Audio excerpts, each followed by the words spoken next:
allons procéder au remplacement d'un carburateur d'une autoportée. Pour cela, vous avez besoin de différents outils, à savoir un tournevis cruciforme, un tournevis plat, une pince plate, un jeu de douille et forcément un nouveau carburateur. La première étape, c'est de soulever le capot et de l'enlever pour travailler plus aisément. Pensez bien à retirer la petite goupille et le faisceau des lumières. Vous le retirez délicatement et vous le posez de côté. Ensuite, il faut repérer le carburateur. Sachez que le carburateur est toujours du côté du filtre et donc à l'opposé de l'échappement. On va enlever le petit capot et procéder au retrait du filtre à air. Pensez à bien le soulever pour pouvoir le sortir de son logement. Pour pouvoir accéder au carburateur, on va enlever la volute qui se situe au-dessus. Pensez à bien retirer toutes les petites vis qui se trouvent au pourtour, avec un tournevis plat et parfois avec un cliquet et des douilles. Maintenant qu'on a enlevé toutes les vis de la volute, on va la soulever légèrement de côté, mais avant tout, on va devoir déconnecter la durite du carburateur. Pour cela, prenez une pince plate et un tournevis. Petit tips, ça va permettre de mettre le tuyau de côté sans que l'essence s'en échappe.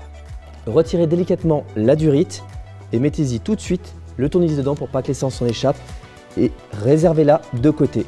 Vous pouvez maintenant un peu soulever la volute pour pouvoir avoir accès au carburateur. La prochaine étape, c'est de prendre une photo du carburateur afin de repérer où se situent les tringles et les ressorts, de façon à pouvoir les réinsérer au même endroit. On va ensuite démonter le coude du filtre à air. Pour cela, munissez-vous d'une douille et d'un cliquet et ouvrez dans le sens anti-horaire. Dès que vous avez enlevé les écrous, retirez le coude du filtre à air. Une fois le coude du filtre à air retiré, vous allez découvrir les deux goujons. Ce sont deux grandes tiges filetées qui traversent le carburateur et qui permettent de le maintenir. Dévissez-les délicatement.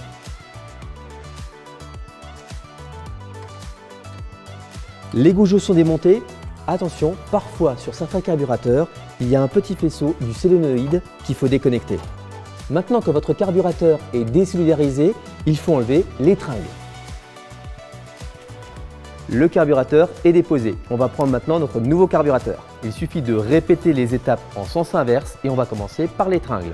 Pensez bien à remettre le ressort dans son logement. On reprend maintenant les goujons et on les remet dans leur logement. On va resserrer les goujons. Pensez bien à vérifier que le joint est bien en place entre le carburateur et la pipe d'admission. Petit tips, vous pouvez utiliser un tournevis avec la clé à pipe pour le tourner plus facilement. Pensez à serrer à juste mesure afin de ne pas forcer le plastique. Maintenant que le carburateur est en place, on va remettre le coude du filtre à air et le faisceau du solénoïde. En remettant en place le coude du filtre à air, pensez bien à remettre le tuyau du reniclar.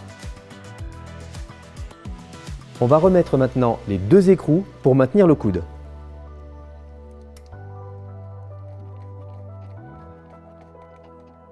Maintenant que le coude est en place, on va remettre la durite d'essence.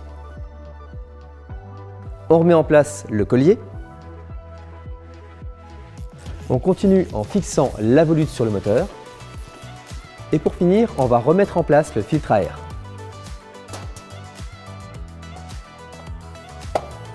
Ainsi que son petit capot.